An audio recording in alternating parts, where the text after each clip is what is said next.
The inner demon. These words alone should tell you enough about today's video. But in case they don't, the inner demon is a commonly used trope in literature, film, and other media, in which a character struggles with himself. This struggle is represented by a demon, which is a character associated with evil, darkness, and temptation. It's a symbol of the unknown and frightening, like talking to women. By using a demon to represent a character's inner struggle, authors and storytellers can make the character's inner struggle tangible. You have something or someone to root against, and something or someone to root for. Beyond having something to root against, a demon represents a force beyond the character's control.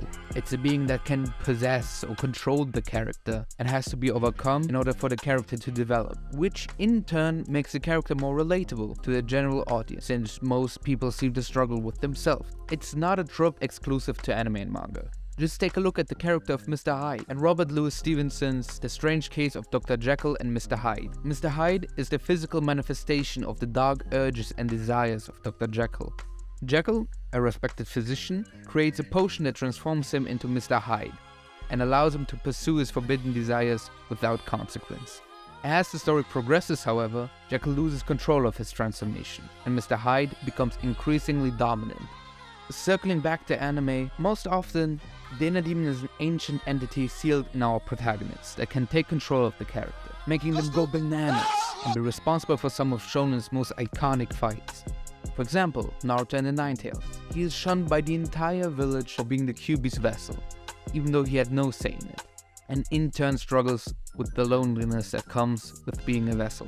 Paradoxically, this isolation often causes him inner turmoil. In turn, makes it easier for the Nine-Tails to influence Naruto, which makes it even more satisfying when he manages to overcome them. I mean, to see Naruto grow up, overcome his hatred and animosity towards those who did him wrong, and even accepting the Nine-Tails as a part of him, just peak. But what if he couldn't? Now, hear me out. In most stories, the protagonist's development comes from accepting himself and his inner dark. But what if he couldn't? What if he could never reconcile with the demon inside him? What if our protagonist had a hero complex? He wants to save everybody in his vicinity for his own selfish desire. And the demon inside him, had a god complex, and he wants to kill everything in his vicinity for his own desire. Let's look at the relation between Jujutsu Kaisen, Yuji Itadori, and Ryomen Sukuna. 許可なく見上げるな、小僧。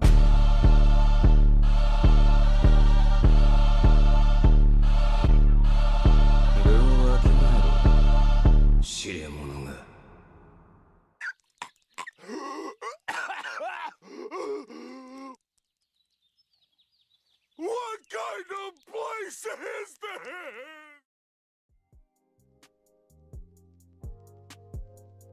To start off, let's look at Itadori and Sukuna's characters. So Itadori is kind of a typical shonen protagonist. Physically gifted, bright, caring, etc, etc. One detail separates him, however, his hero complex. Typically, someone suffering from a hero complex feels the need to save everybody in his vicinity. In Itadori, we see this time and time again. That one time he risks his life to save Megumi, a guy he only just met, might I add. That other time he insisted on rescuing a criminal. Well, I say a criminal, it was more like 48% of a criminal. And then he sacrificed himself for Megumi again. I mean, you can clearly see that this hero complex is a serious issue. But you have to consider, Itadori was always a compassionate person, but he wasn't born with a complex. No, he got it from his grandpa, who died in the beginning. This motto follows him like a curse. But besides sacrificing himself, Itadori is also very good at making friends. He made quick friends with Megumi, Kugisaki, but also Junpei. Now Junpei is an interesting character. He is not in the story for long, but the impact he has on Itadori's character is massive. Itadori meets Junpei while investigating the murder of 3 teenagers. Sharing a love for movies, the two become fast friends.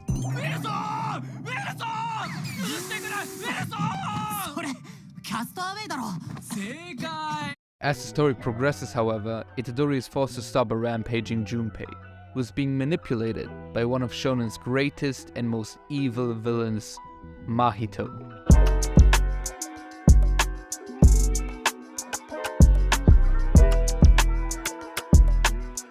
Himahito is a curse, with the ability to reshape a person's soul and by extension, their physical form. His plan was to create a friendship between Itadori and Junpei, just to transform Junpei into a frog?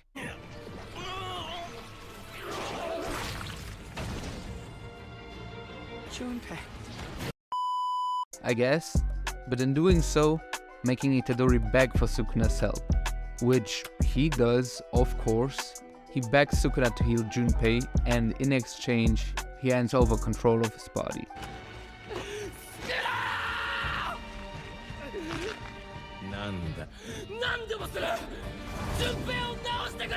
Yeah, pause right here.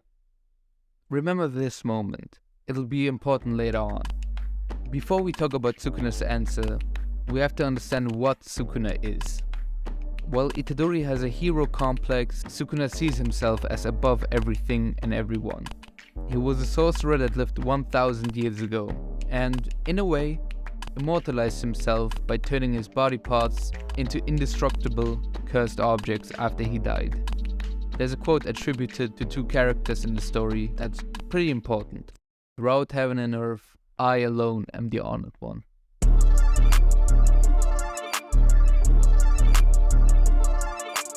This quote fits only Sukuna, but also Satoru Gojo. The reason this quote fits these two characters, and these two characters alone, so perfectly, is because of what they have in common. Their ego. And they're also hot. But the ego comes from a place of absolute confidence in their strength. There are certain conditions a character has to meet to reach the peak of Jujutsu Kaisen. 1. They have to be born strong, and 2. They need the mentality to reach the top. And no, this is not an Andrew Tate video. Gojo tells Megumi that he and Itadori would always selfishly go for a home run, while Megumi would take the fall for others. In Sukuna's case, vigilant viewers might have noticed that I said we have to look at what Sukuna is, and not who Sukuna is. That's because Sukuna isn't a person. He's a calamity. He enjoys the chaos, his superiority, the destruction, the misery. It's what brings him pleasure, and his pleasure is the only thing that matters. So when he tells Itadori that he won't heal Junpei, it really shouldn't come as a surprise to anyone. If you think about it, what would bring Sukuna more pleasure? Taking over Itadori's body, or just watching him in despair? This is what differentiates Sukuna from other inner demons. Kurama was misunderstood and mistreated for most of his existence. Ichigo just straight up wasn't listening to what White was telling him, and Liebe, to be honest, Liebe only ever helped Aster. But Sukuna isn't just an inner demon, he is the devil.